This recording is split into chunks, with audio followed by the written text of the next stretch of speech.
꿀잠 자는 야담 이야기. 먹여주고 재워주고. 예나 지금이나 가진 사람이 못 가진 사람을 당치 않게 부려먹는 일이야 흔하죠. 그럴 때는 꾀를 써야지 섣불리 힘으로 이기겠다고 덤벼서는 일이 안 돼요. 어디 이런 이야기 한번 들어보세요. 옛날에 일찍이 부모를 잃고 바람같이 떠돌아다니는 총각이 하나 살았습니다. 이 총각이 하루는 어느 마을을 지나는데 웬 젊은 부부가 집 앞에 앉아 눈물을 줄줄 흘리면서 울고 있더랍니다. 하도 구슬프게 울기에 연유를 물었더니 우리 집 6살 배기 외동아들이 부잣집에 머슴으로 끌려갔소. 작년에 흉년이 들어 양식이 떨어졌기로 부잣집에 보리쌀 한 가마를 구워 먹었는데 올해도 흉년이라 갚을 길이 없게 됐어요. 그 빚을 못 갚았다고 빚 대신에 아이를 끌고 가니 이런 억울한 일이 어디에 있겠소? 이러는 거였습니다. 가만히 듣고 보니 아닌 게 아니라 기가 막혔습니다. 6살이면 이제 겨우 부모 품 안에서 응석이나 부릴 나이인데 그런 애를 머슴으로 부려먹겠다고 끌고 갔으니 참해도 너무했죠. 총각이 가만히 생각해보니 그런 경이 없는 사람에게는 꾀를 쓰는 게 상책이다 싶었습니다. 그래서 고정하시고 집에 가만히 계십시오. 내가 어떻게 해보겠습니다. 이렇게 두 사람을 위로하여 안심시켜 놓고 그 길로 바로 부자네 집을 찾아갔습니다. 가서 평생 이런 집에서 일 한번 해보는 게 소원이었는데 오늘에야 찾았군. 보아하니 일손이 달리는 듯한데 나 같은 사람 머슴으로 안 쓸 테요. 한참 동안 일을 안 했더니 온몸이 근질근질하네. 하고 수작을 걸었습니다. 주인이 방문을 열고 내다보니 비록 행색은 초라하나 몸집이 우람하여 힘께나 쓸 것 같았습니다. 안 그래도 일손이 달려 6살배기 어린아이까지 논밭으로 내몰던 참에 이게 웬 떡이냐 싶지만 세경 받아서 한미천 잡으려는 건달을 들였다가는 본전 찾기 바쁘겠기에 짐짓 슬쩍 어깃장을 놨습니다. 뭐 일손이야. 넉넉하지만 굳이 일을 하겠다면 받아주지. 그런데 우리 집 살림이 보기보다 얇아서 세경은 많이 못 줘. 총각이 그 말을 기다렸다는 듯이 아이고, 세경은 무슨 세경을요? 그저 먹여주고 재워주고 입혀주기만 하면 족하지요. 이렇게 서근서근하게 나오니 주인이 그만 입이 해벌어졌습니다. 그저 밥이나 먹이고 옷이나 입히고 행랑채 문간방이나 내어주면 세경 한 푼 안 주고 부려먹게 생겼으니 이거야말로 호박이 덩굴째 굴러들어온 격이 아니고 뭐겠어요. 당장 집신을 거꾸로 신고 마당으로 내려서는데 속 보이게 말투까지 은근히 달라졌습니다. 그 뭐 우리 집 음식이야. 먹을 만할 걸세. 입성도 딴 집보다야 나을 테고. 내 집이려니 생각하고 오늘부터 당장 일하게나. 그러니까 총각이 하는 말이 그런데 말씀이요, 주인마님. 듣자니 이 집에 6살배기 어린애가 머슴 살고 있다던데 나도 체면이 있는 놈이요. 그런 조물애기하고 같이 일 못하겠으니 그놈 내보내고 나면 일을 하지요. 하였습니다. 아, 듬직한 일꾼이 거저 생겼는데 그런 젖비린내 나는 아이가 무슨 소용이겠어요. 안 그래도 내보내려고 하던 참이었네. 당장 내보내지. 주인이 이렇게 고분고분하게 나오니까 총각이 한술 더 떠서 아주 오금을 박았습니다. 무슨 일이든지 분명히 하는 게 좋겠지요. 이걸 전부 문서에 적어서 나 하나 마님 하나 가집시다. 그러니까 뒷말이 없도록 하자는 얘기죠. 주인한테 불리한 조건이 없으니 굳이 마다할 것이 있나요. 그래서 문서를 썼지요. 나 아무개는 이 총각을 먹여주고 재워주고 입혀준다. 그 대신 이 총각은 우리 집 머슴으로 일한다. 6살배기 아무개는 내보낸다. 이렇게 2장을 써서는 도장까지 꾹꾹 눌러서 각각 한 장씩 가졌습니다. 그리고 그날부터 그 집에서 머슴을 살았습니다. 이튿날 아침에 주인이 새 머슴 일하는 것 보자고 일찌감치 일어나 마당으로 나가봤죠. 날이 샌지 오래니 머슴이 일어나 분주하게 일하고 있으려니 했는데 어찌 된 일인지 마당에 개미새끼 한 마리 얼씬거리지 않았습니다. 머슴 방문을 열어보니 글쎄 이놈이 큰 대자로 들어누워서 눈만 멀뚱거리고 있었습니다. 주인 영감이 화가 머리끝까지 나서 이놈아. 냉큼 일어나서 마당도 쓸고 쇠죽도 끓여야지 뭘 하고 자빠졌어. 하고 냅다 소리부터 질러놓고 들여다보니 이놈이 벌거벗고 누워있네요. 이런 미련한 놈. 여태 옷도 안 입고 뭘 하고 있어. 그래도 태평스럽게 멀뚱멀뚱 쳐다보고만 있었습니다. 그러다가 늘어지게 하품을 하면서 한다는 소리가 아이 참, 영감님도 문서에 적혀 있잖아요. 이럽니다. 이놈아. 문서에 뭘 어쨌단 말이냐. 문서에 쓴 걸 그래 벌써 잊어버리셨단 말입니까? 분명히 입혀준다고 되어 있을 텐데. 주인이 그만 어안이 벙벙해졌습니다. 문서에 입혀준다라고 쓸 적에는 그저 헌 옷이나 두어 벌 주면 될 줄 알았지. 자기 손으로 옷을 입혀줘야 할 줄이야 누가 알았겠어요. 말도 안 되는 소리 말라고 아무리 고래고래 악을 써도 머슴이란 놈은 자꾸 문서를 들먹이며 부득부득 옷을 입혀달라니 기가 막혔습니다. 한동안 옥신각신하다가 보니 이러다가는 저만 손해겠거든요. 주인이 할 일 없이 머슴 옷을 다 입혀줬습니다. 그제야 이놈이 슬금슬금 일어나서 마당도 쓸고 쇠죽도 끓였습니다.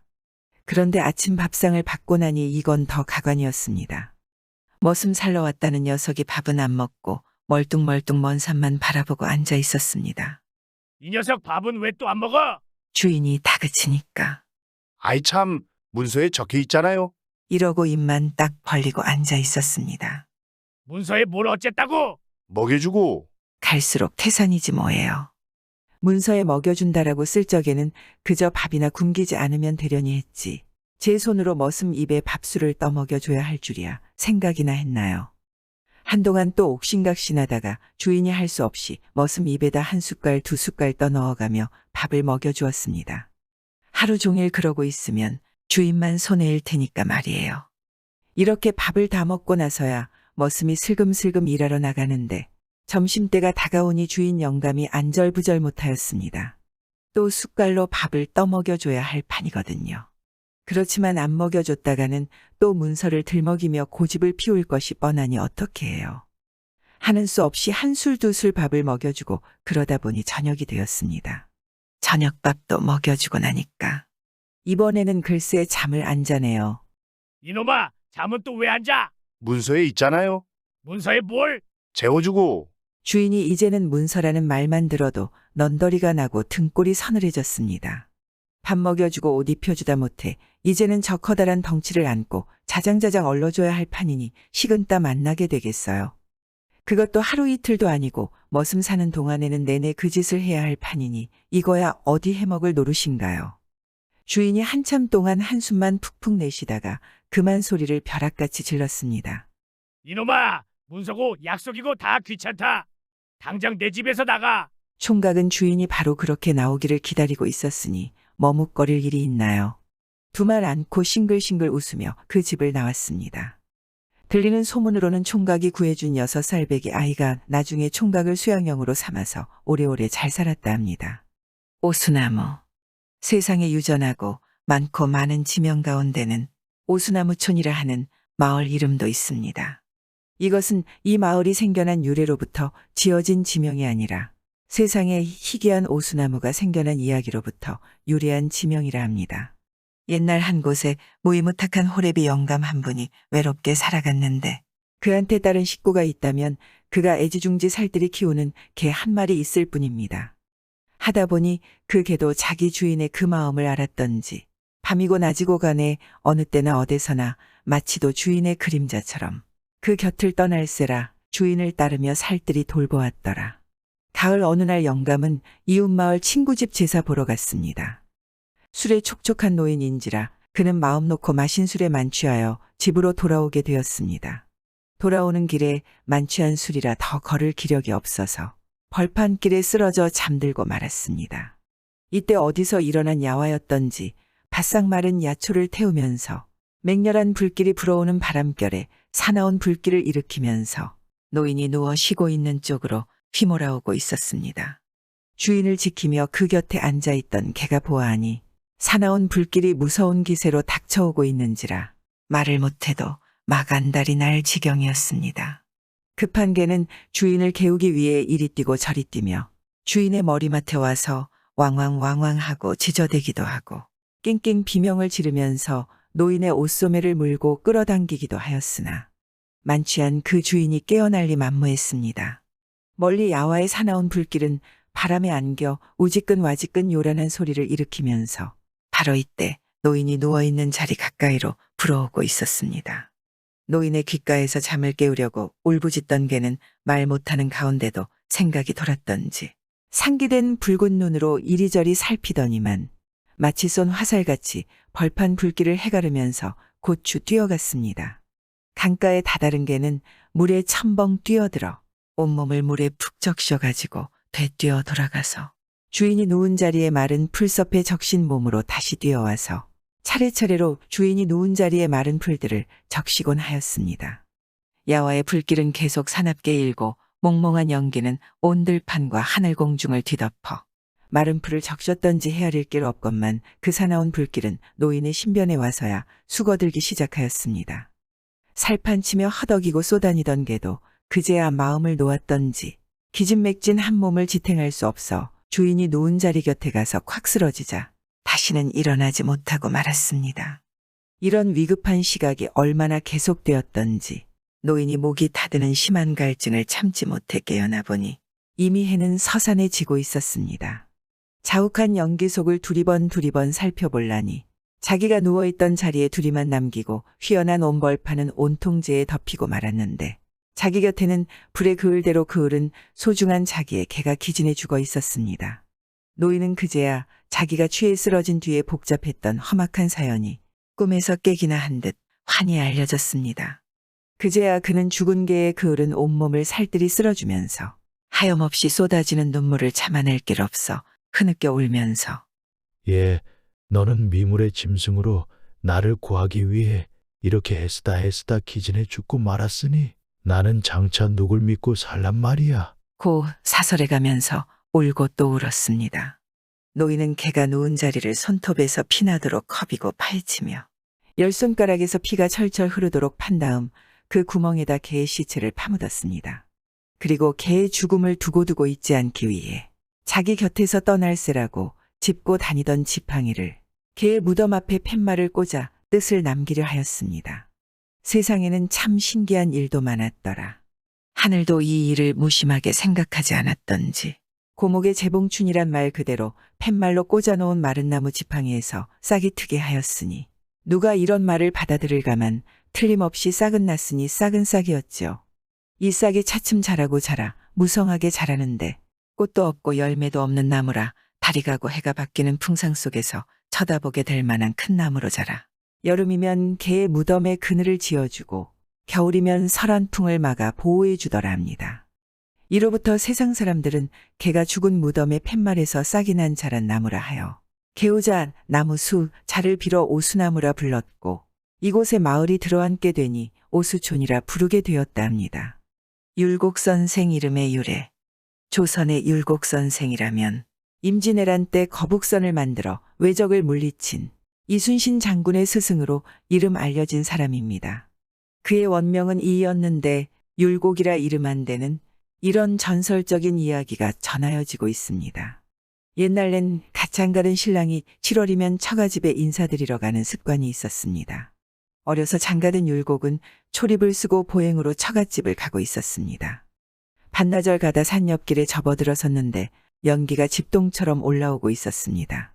웬 연기냐고 그곳으로 달려가 보니 10여 명 되는 나무꾼들이 노루 한 마리를 붙들어 놓고 구워 먹으려고 불을 피우고 있었습니다. 끈에 매어 있는 말 못하는 노루는 죽기가 애석한지 눈물을 뚝뚝 떨구었습니다.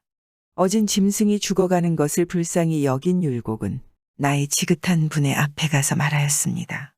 어르신님, 한 가지 사정할 일이 있사와요. 무슨 일이냐? 저의 부친이 병이 위중하여 명의를 청하여 보였더니 산노루피를 받아 대접하면 나으리라 하였기에 산골에 가면 구할 수 있으리라고 보아 처가집으로 가는 길이에요.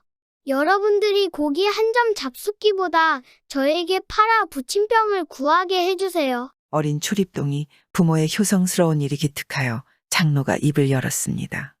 우리들이 고기 두어 점 먹어 살찌겠나?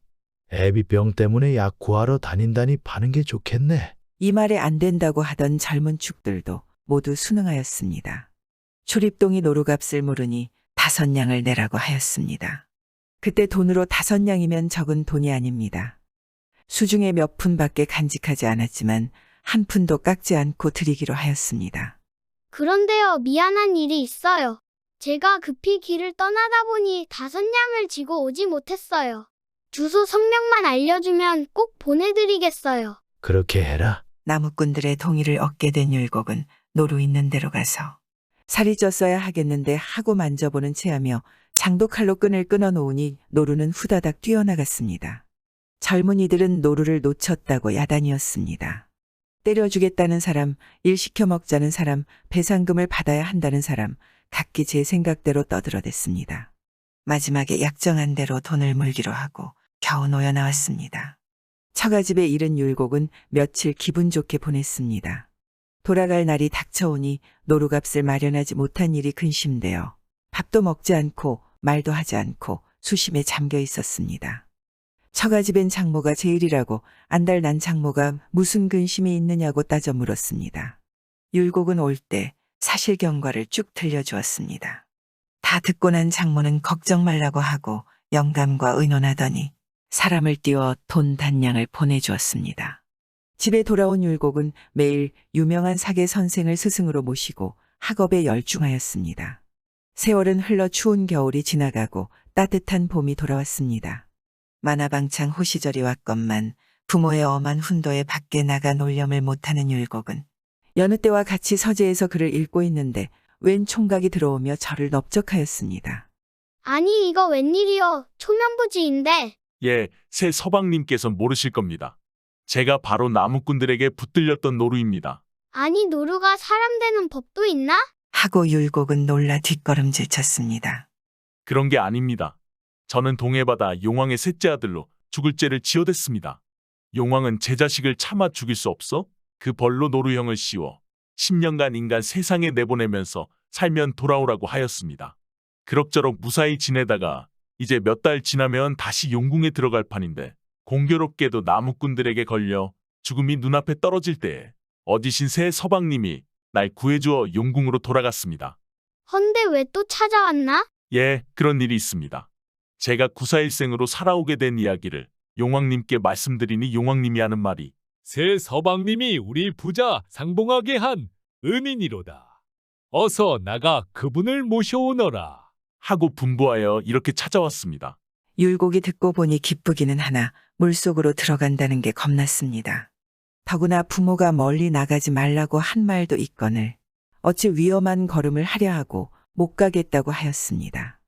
용왕의 어명이니 가야 합니다. 만약 못 데리고 가면 제가 엄책을 받게 되니 새 서방님의 혼이라도 빼가야 하겠습니다. 혼이라도 빼가겠다는데 망설일 수 없다고 본 율곡은 죽어봐야 2번 죽겠냐 하고 가는 걸 동의하였습니다. 율곡은 그 걸음으로 부모 앞에 가서 친한 친구가 서울 구경 가자기에 며칠 갔다 오겠노라고 거짓말하였습니다. 내막을 모르는 부모가 쉬이 허락하여 집을 떠났습니다.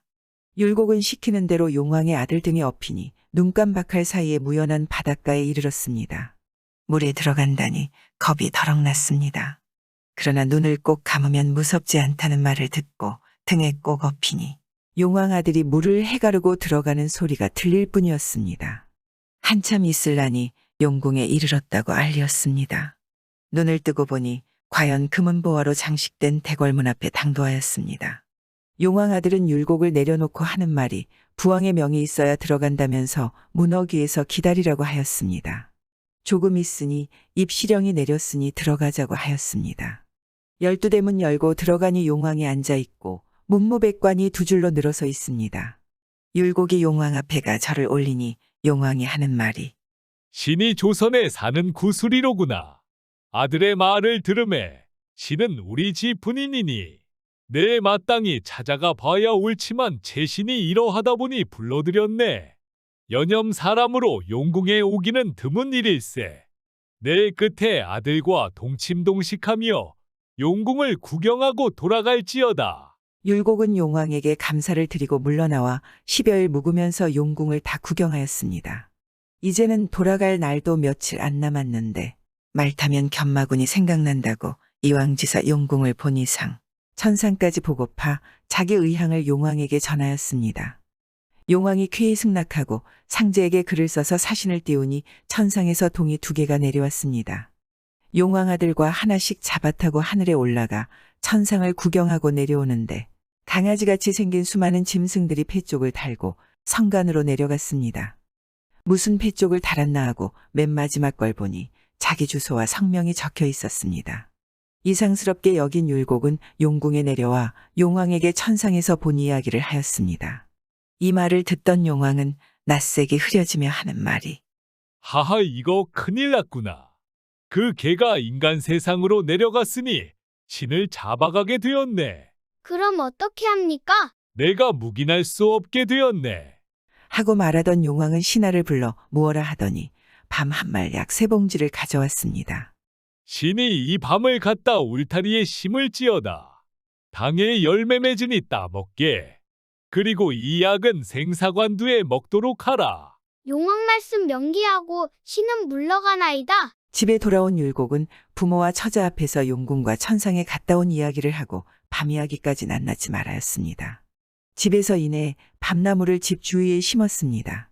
밤나무는 무럭무럭 자라 당년에 열매 맺어 따먹을 수 있었습니다. 율곡은 매일 떨어진 밤을 먹었습니다. 하루는 쓰고 나갈 초립을 한켠에 벗어놓고 여느 때 같이 밤을 주워 먹는데 난데없는 대호가 와서 초립을 넙적 물고 달아났습니다. 대호를 보고 기겁한 율곡은 정신을 잃고 쓰러졌습니다. 부인이 간수에 두었던 약 3봉지를 먹이니 율곡은 이내 개복하였습니다. 죽을 고비에서 벗어난 율곡은 학업에 열중하여 과거에 급제하였습니다. 하루는 율곡이 대왕에게 밤을 갖다 드렸습니다. 대왕은 주먹 같은 밤을 보고 희귀하게 여겨 경이 어디서 얻었느냐고 물었습니다. 율곡이 사실경과를 이야기하니 대왕은 감탄하여 율곡에게 시호를 밤곡으로 하라 하였습니다. 그때부터 율곡이라 이름하였다 합니다. 사슴을 구해준 총각. 옛날 어느 마을에 가난하게 사는 총각이 있었습니다. 하루는 나무를 하러 깊은 산골로 갔는데 나무를 긁어놓고 있으려니까 벼랑간 사슴 한 마리가 나타나 제발 살려달라고 간곡히 사정을 했습니다. 그러자 총각은 긁어모은 나무 속에 사슴을 숨겨주었습니다. 조금 후 포수가 뛰어오더니 사슴을 못 봤느냐고 물었습니다. 이 총각은 시치미를 뚝 떼고 모른다고 하니 포수는 허둥지둥 건너편 산기슭으로 뛰어갔습니다. 한참 후 사슴을 나무단 속에서 꺼내주자 사슴이 총각에게 소원을 물었습니다. 총각은 집이 너무 가난해 장가를 못 갔으니 장가를 보내달라고 했습니다. 그러자 사슴이 꼭 이것만은 실행해야 한다면서 다음과 같이 이야기를 했습니다.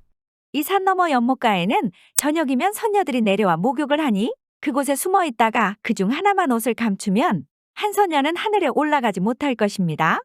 그때 당신이 나가서 나와 함께 살면 옷을 찾아주겠다고 하면 허락할 것이니 아이를 셋 낳기 전에는 그 옷을 절대 주지 말아야 합니다. 말을 마친 사슴은 어디론가 사라졌습니다.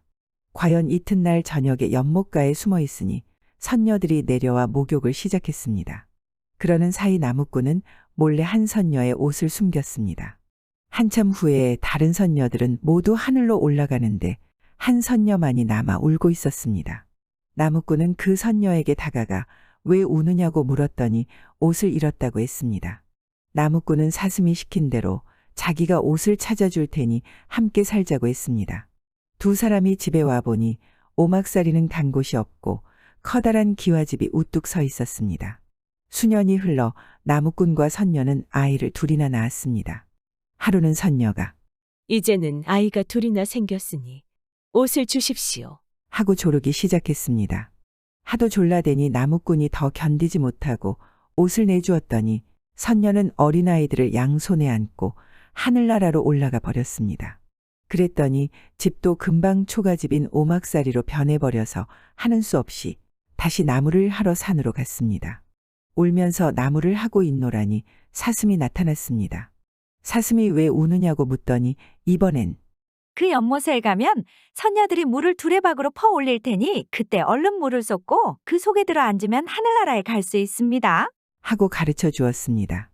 그리하여 그는 두레박을 타고 하늘에 올라가서 부인과 아이들을 만나 잘 살았다 합니다. 백정의 아들. 옛날 한 고을에 백정이 살고 있었습니다. 그때 나라에서는 백정은 물론 그의 자자손손들까지 모두 제일 천한 사람으로 취급했습니다. 하여 다른 집 자식들은 시집, 장가를 가나 백정의 아들은 나이 20이 되도록 장가를 갈 수가 없었습니다.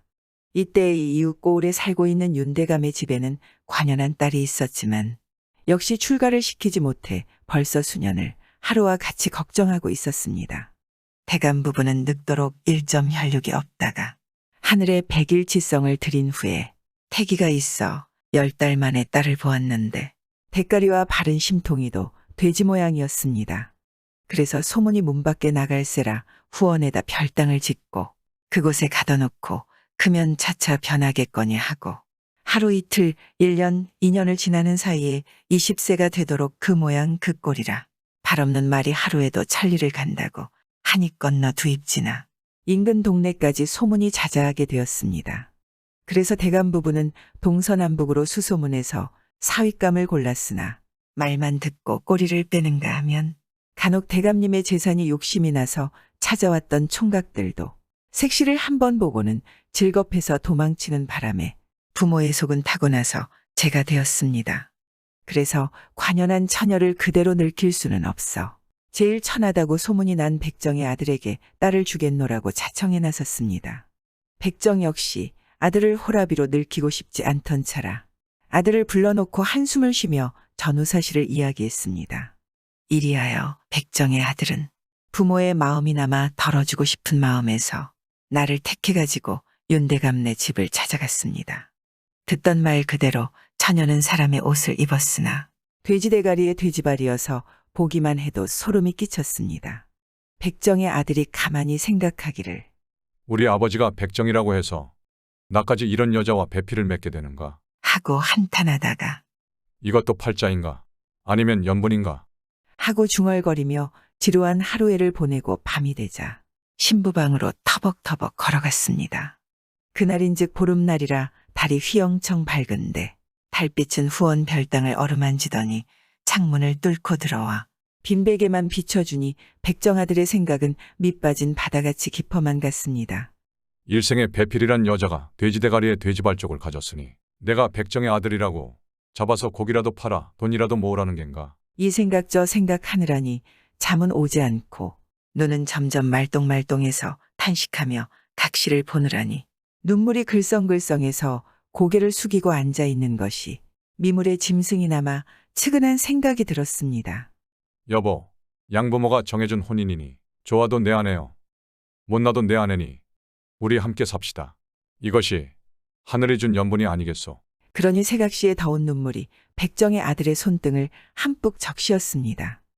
세각시는 창문가에 다가앉아 보름달을 향하여 중얼거리며 손을 싹싹 비비더니 문을 열고 밖으로 나갔습니다. 백정의 아들이 깜짝 놀라 쫓아가 보니 세각시는 새고패를 뒹굴더니 벼락치듯 요란한 소리와 함께 돼지어울을 벗어던지고 아름다운 여인으로 변했습니다.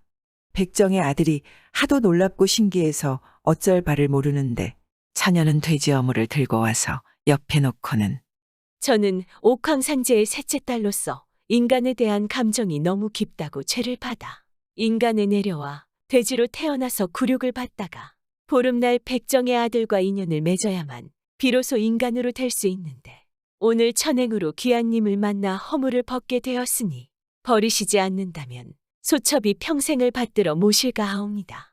하며 이마를 숙이는데 천하에 둘도 없는 미인이여 이 범절 또한 출중하려니와 목소리는 꾀꼬리가 무색할 지경이었습니다.